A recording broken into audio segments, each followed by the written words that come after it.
Unidad 5. Juan Calvino y el calvinismo internacional. Juan Calvino, un francés en Suiza, fue uno de la segunda generación de reformadores, pero tenía un impacto enorme por su presentación sistemática de la fe cristiana en sus escritos y en la formación de pastores de muchos países. Sección 1. Un promisorio y joven estudioso. Calvino nació en 1509. Al contraste que Lutero, empezó en el camino a la iglesia, pero llegó a estudiar Derecho, ganando su doctorado en 1532. Es probable que se convirtió en protestante luterano durante sus años de la universidad. Calvino participó en acciones contra la Iglesia romano-católica hasta tener que irse de París a Suiza en 1534. En este tiempo escribió la primera versión de su texto muy influyente, La institución de la religión cristiana. Sección 2. Ginebra. Primera etapa. En la ciudad de Ginebra, el reformador Guillermo Farel reconoció sus habilidades y le invitó a ir para predicar en la iglesia nuevamente reformada allá. En aquel tiempo, Ginebra tenía una población de 15,000 personas. Pero hubo conflicto con el Gran Consejo, un grupo de 200 laicos y pastores que gobernó la ciudad. Es importante recordar que en aquel tiempo ser un cristiano fue igual que ser un miembro de la iglesia, que fue igual que ser un ciudadano.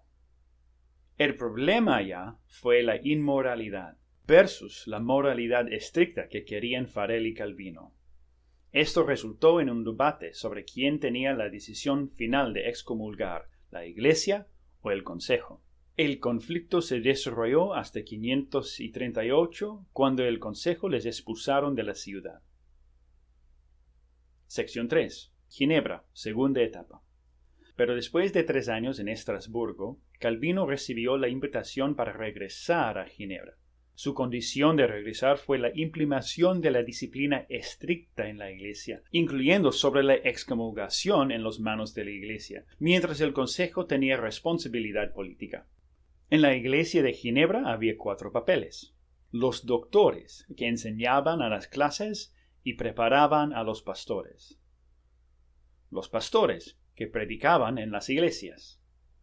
Los ancianos, que eran 12 varones con la responsabilidad de visitar a la gente y mantener la disciplina de la iglesia.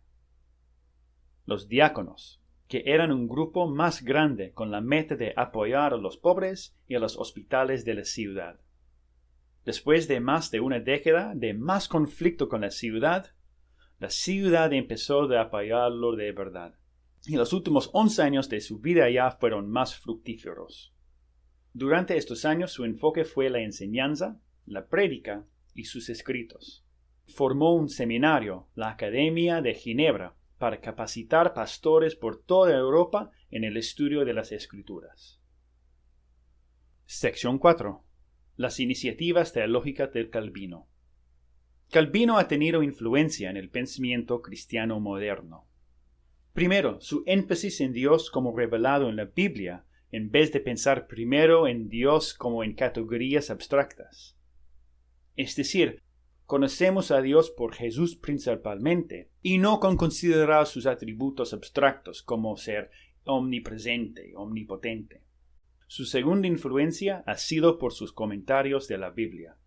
En vez de conectar pasajes con temas grandes, Calvino escribió comentarios explicando la Biblia versículo por versículo. Su intento fue revelar la mente del autor por entender su lenguaje y lo que dice.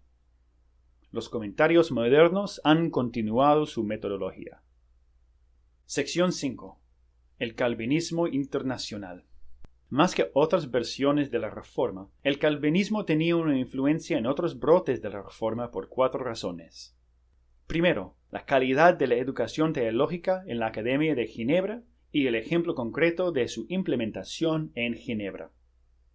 Segundo, la cantidad de escritos y cartas de Calvino.